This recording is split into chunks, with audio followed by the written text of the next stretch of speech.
still alive. I'm on this mountain. I don't think it's been a mile yet even, but I'm alive.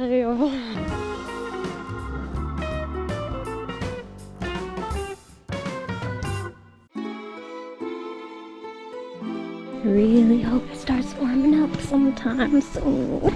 I'm hiking as fast as I can and I'm still not getting warm.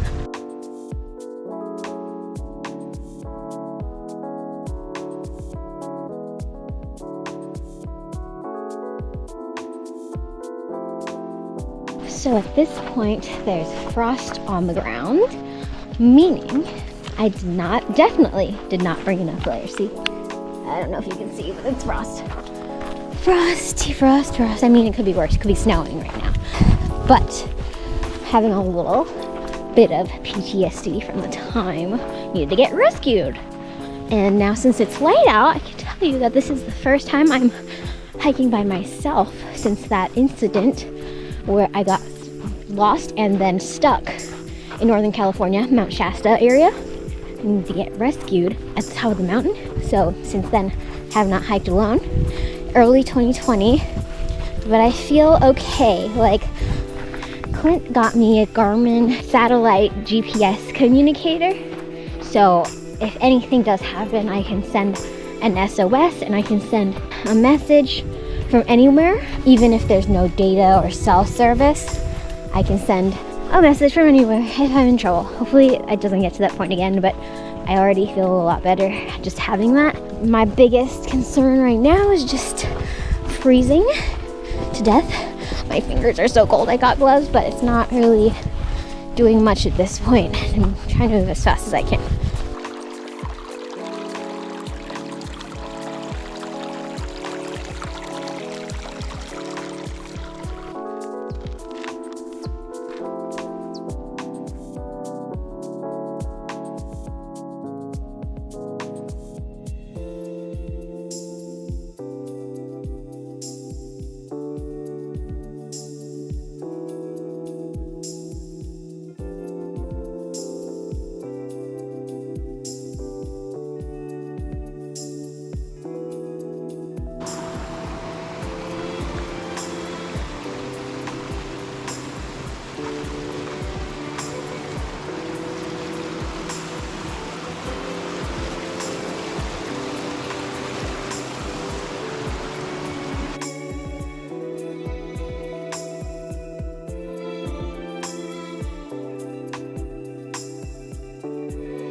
Finally, some incline to warm me up. Plus, the sun's coming out. I'm so happy. Oh, thank goodness. Okie doke, we are going up that. Fitz Roy somewhere behind the clouds here. But there's that pretty mountain there. And there's a pretty view here, and the sun coming out over there. And that snowy mountaintop over there. Wow.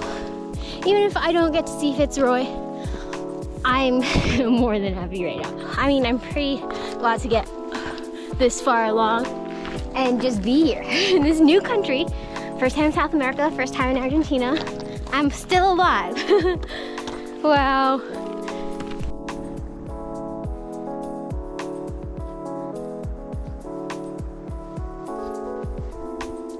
Now I'm looking down at the clouds. Looking down at them. We're up here, all right. We're up here.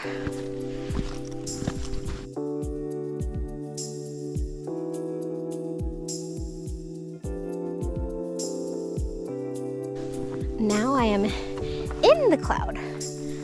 In the cloud, currently. Walking, floating on a cloud right now.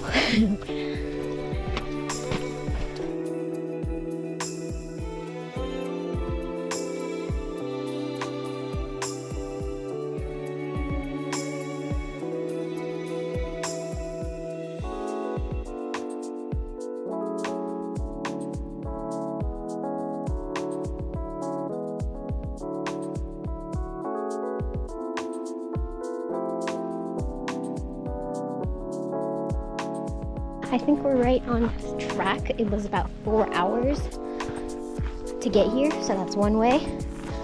It is an out and back trail, so about 4 hours back, but I'm probably gonna chill here for a little bit. And it is currently like 9:30. I left the hostel at 5:30, 45-ish, and I started the trail itself around like 5:50-ish. We're good on time.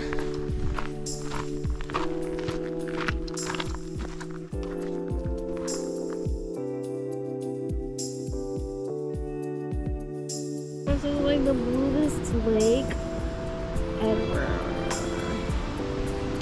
There's a waterfall somewhere here, I hear it.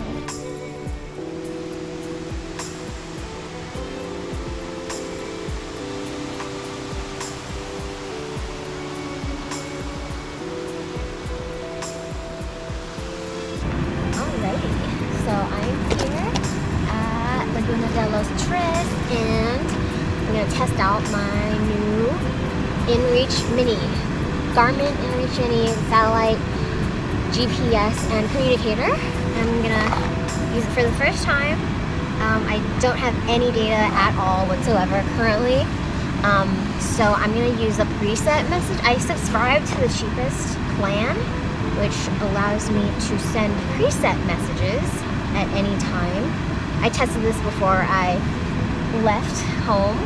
I know it works, but we're actually gonna use it in the wild today.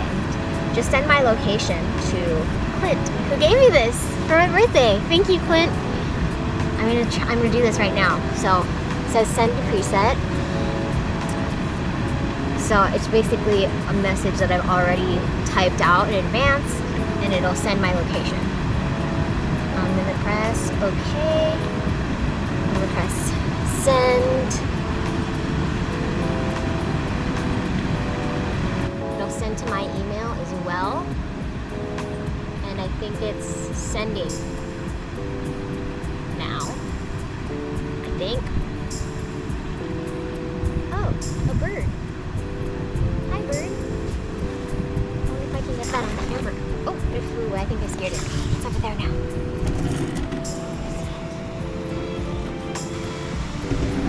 Okay, I think it's sending. We'll see. We'll see if it sends. But anyway, here's the lake. By the way, there's the bird again. He likes the camera. Anyway, this needs to be in open air, like no tree coverage to work best.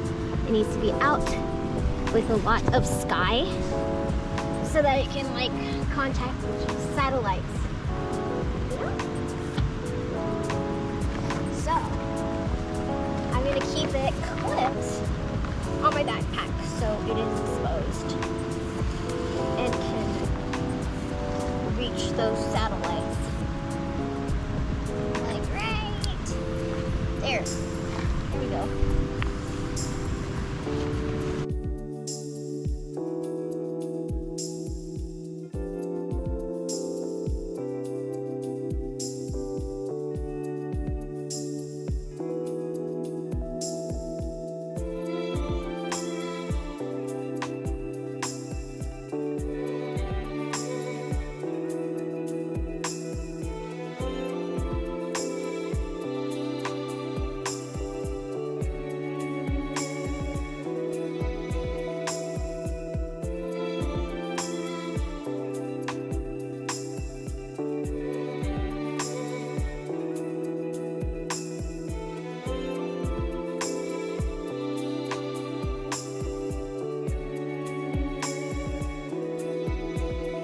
Coming out of the clouds.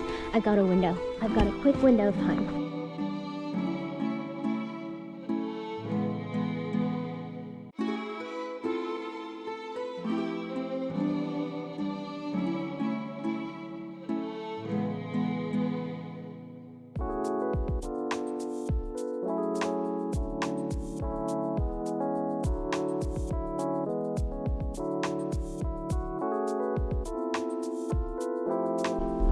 Oh my gosh. I'm back. The GoPro died, so I didn't get all of the way back, but I'm glad I got the lake and everything. Next time I need to remember to bring the second GoPro battery. I am starving. I forgot to bring my cheese. I was supposed to bring it on the trail, but now I'm having it and it's so good with my apple. And some pasta that I was too lazy to boil, but I threw some water in a bowl and the pasta and just microwaved it for like 7 minutes, and it's doing the job. Just as a quick recap, I guess, that was a great one. The clouds cleared up. I stayed up there for like an hour to wait for it to clear up, and it did. Oh my gosh, it was so pretty.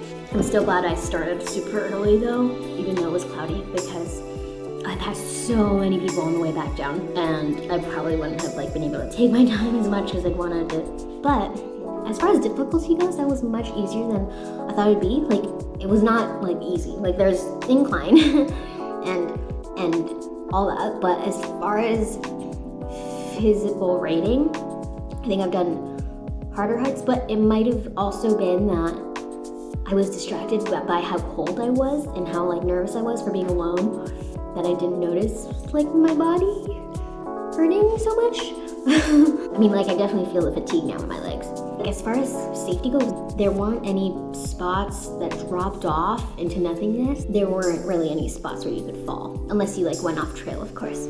But it was clearly marked, easy to follow, even in the dark, in the morning, with lots of signage, and yeah, it was highly recommended. I saw kids ranging from like 5 to like 15 or something, so definitely doable for families if you exercise regularly, or if you like kind of are used to walking for 8+ hours a day. And if you start at noon, you'll probably get more blue sky if you're okay with coming back later. Like, I like to start early. I like to be back early.